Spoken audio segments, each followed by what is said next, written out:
Hello friends, आपका बहुत बहुत स्वागत करती हूँ आपके अपने channel legal help in Hindi में। फ्रेंड्स, आज के इस वीडियो में मैं आपको बताऊंगी वारंट के बारे में कि बिना वारंट के तलाशी लेना और वारंट के साथ तलाशी लेने में क्या अंतर होता है। सीआरपीसी 1973 भारत में आपराधिक कानून को प्रोसेस करने का मुख्य कानून है। इसको सन 1973 में पारित किया गया था और 1 अप्रैल 1974 से ये लागू हो गया था।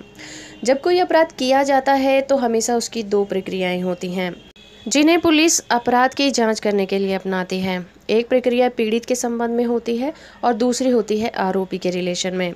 सीआरपीसी में इन दोनों ही प्रोसीजर का ब्यौरा दिया गया है। दंड प्रक्रिया संहिता के द्वारा ही अपराधी को दंड दिया जाता है।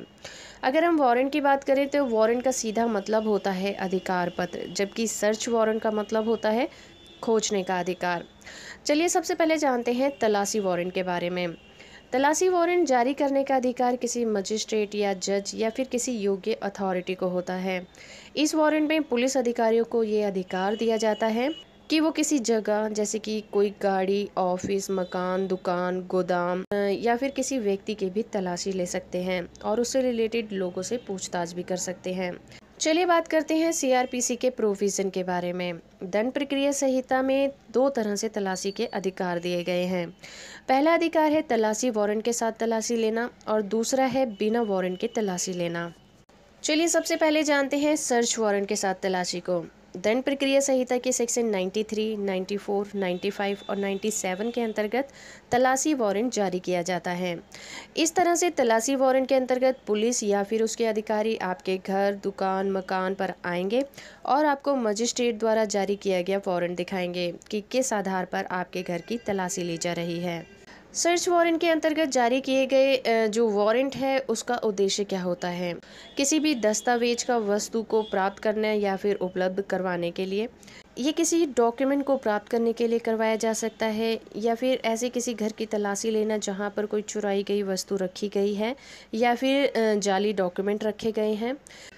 किसी ऐसे पब्लिश डॉक्यूमेंट को प्राप्त करने के लिए जिसका संबंध किसी नकली पब्लिकेशन से हो जो कि देश के विरुद्ध साजिश करने से रिलेटेड हो। चलिए अब जान लेते हैं कि सर्च वारंट जारी करने का क्या उद्देश्य होता है। ऐसे किसी व्यक्तियों को तलाशने के लिए जिनको कि गैर कानूनी रूप से बंधक बनाकर रखा गया हो। अगर हम बात करें सेक्शन 93 के बारे में तो सेक्शन 93 के अंतर्गत जारी किए जाने वाला वारंट कुछ आधारों पर जारी किया जा सकता है, जैसे कि जब न्यायालय को ये लगे कि किसी व्यक्ति को सेक्शन 91 के तहत किसी डॉक्यूमेंट को अदालत के सामने प्रस्तुत करने के लिए कहा गया है और वह व्यक्ति ऐसा नहीं करता है तो कोर्ट उसके खिलाफ तलाशी के वारंट जारी कर सकती है।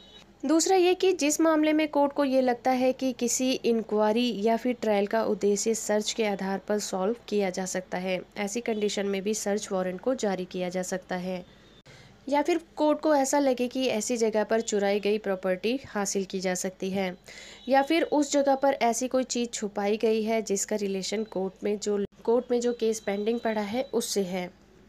सेक्शन 95 के अंतर्गत अगर तलाशी के वारंट की बात करें तो इसके अंतर्गत कुछ प्रकाशनों को यानी कि पब्लिकेशन को जब्त करने के लिए ये वारंट जारी किया जाता है।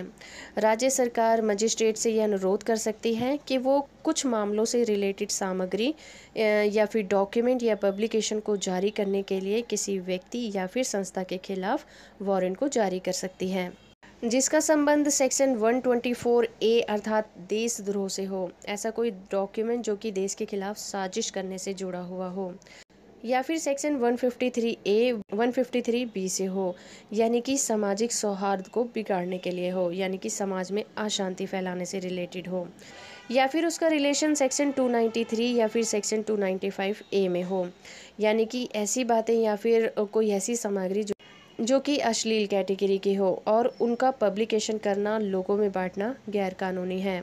सेक्शन 96 ये भी कहता है कि अगर किसी व्यक्ति को ये लगता है कि उसकी किताबों को, समाचार पत्रों को, मैगजीन को बिना किसी ठोस सबूत के या फिर आधारहीन रूप से जब्त कर लिया गया है तो वो सीधे हाई कोर्ट में इस कदम के खिलाफ अपील भी कर सकता है। अगर हम बात करें सेक्शन 97 के अंतर्गत निकाले गए वारंट की, तो इस तरह का वारंट उस कंडीशन में जारी किया जाता है जब कोई व्यक्ति या फिर पुलिस किसी दूसरे व्यक्ति को गैर कानूनी तरीके से बंदी बना लेता है। तो मजिस्ट्रेट को ये अधिकार होता है कि वो बंदी बनाए गए व्यक्ति को प्राप्त करने के लिए कुछ संदिग्ध जगहों की तलाशी के लिए वारंट जारी करें। इस तरह का वारंट जिला जज या फिर डिविजनल मजिस्ट्रेट या फिर फर्स्ट ग्रेड मजिस्ट्रेट जारी कर सकता है। चलिए बात करते हैं बिना तलाशी के वारंट की। इस तरह की तलाशी सीआरपीसी के सेक्शन 103, 153, 165 और 166 के अंतर्गत बिना वारंट के सर्च करने की सुविधा देती है। कुछ संज्ञेय मामलों में पुलिस को सिर्फ सूचना और शक के आधार पर किसी व्यक्ति के घर, दुकान, ऑफिस या फिर उसकी गाड़ी को या उस व्यक्ति की तलाशी लेने का अधिकार होता है। चलिए बात करते हैं सीआरपीसी के सेक्शन 103 की। इस सेक्शन में मजिस्ट्रेट को यह अधिकार होता है कि उसकी उपस्थिति में किसी घर, दुकान, मकान की तलाशी ली जा सके। सीआरपीसी के सेक्शन 104 के तहत सर्च में मजिस्ट्रेट को यह अधिकार होता है कि वो पुलिस अधिकारी को यह अधिकार दे कि किसी तलाशी के दौरान किसी डॉक्यूमेंट को जब्त करके कोर्ट के सामने प्रस्तुत किया जा सके। बात करें अगर सीआरपीसी के सेक्शन 153 के प्रोविज़न की, तो सीआरपीसी का सेक्शन 153 ये प्रोविज़न करता है कि अगर किसी पुलिस ऑफिसर को इस बात की सूचना है या शक है कि किसी दुकान या फिर ऑफिस में वजन नापने के उपकरण जैसे कि बांट या फिर माप तौल निरीक्षण करने वाले उपकरण इत्यादि गलत माप के हैं, यानी कि उसमें कोई घोटाला किया गया है, या फिर उसको ये अधिकार होता है कि वो उस दुकान, ऑफिस या मकान में बिना वारंट दिखाए प्रवेश कर सकता है और वहाँ पर पाए जाने वाले माप तौल करने के उपकरण को जब्त भी कर सकता है और उससे रिलेटेड जो सारी जानकारी है वो मजिस्ट्रेट को सौंप सकते हैं।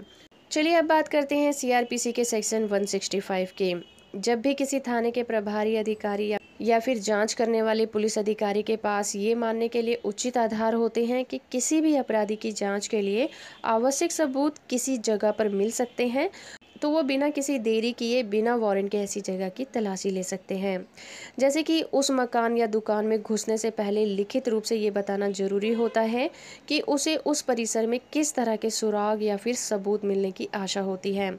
इस लिखित शपथ की एक कॉपी संबंधित मजिस्ट्रेट और उस घर या फिर ऑफिस के मालिक को सौंपना जरूरी होता है। इसके साथ ही वो अधिकारी उसी जगह की सर्च ले सकता है जो कि रिलेटेड थाने की सीमा में आती हो। कुट्टन पिल्लई के मामले में सुप्रीम कोर्ट ने कहा था कि तलाशी का वारंट जारी करना मजिस्ट्रेट के अपने विवेक पर निर्भर करता है, लेकिन ये मनमाना नहीं होना चाहिए, यानी कि किसी के अधिकारों पर प्रतिकूल प्रभाव नहीं पड़ना चाहिए।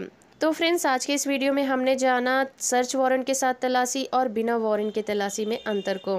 उम्मीद करती हूँ आपको ये वीडियो पसंद आया होगा। अगर आपको ये वीडियो अच्छा लगा है तो आप इसे लाइक कर दीजिए, शेयर करिए, और अगर अभी तक आपने मेरे चैनल को सब्सक्राइब नहीं किया है तो सब्सक्राइब कर लीजिए और साथ में दिए गए बेल आइकन को जरूर प्रेस करिए।